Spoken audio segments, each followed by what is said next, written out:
Ils sont respectivement Maître Ndjerandi Laguerre, bâtonnier et président du Conseil des avocats du Tchad, et Senussi Ahmad Senussi, président de l'Ordre des architectes du Tchad, accompagnés de leurs consoeurs et confrères, à être reçus par le Premier ministre Saleh Kebzabou.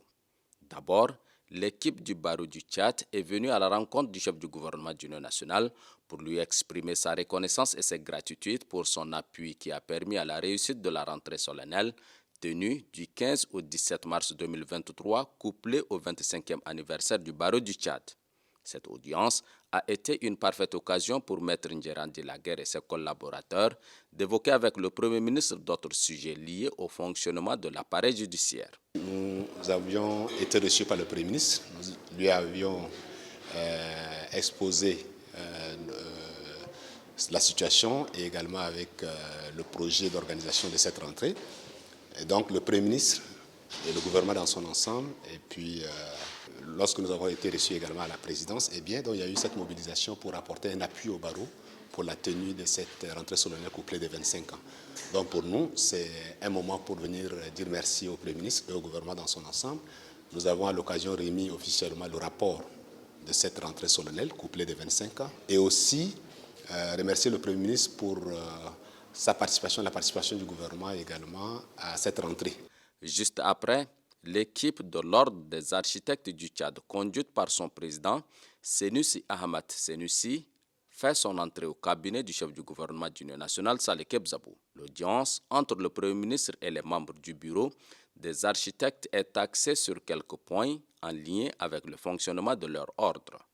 Senussi Ahmad Senussi s'est réjoui des échanges. L'audience au nom de l'Ordre national des architectes du Tchad tourne autour de 4 points. Premièrement, c'était dans le cadre de l'application du décret portant création de l'Ordre national des architectes. Deuxième point, la mise et l'application du décret portant permis de construire au niveau de la ville. Comme vous savez, on construit au niveau de la ville de N'Djamena en grande majorité sans permis.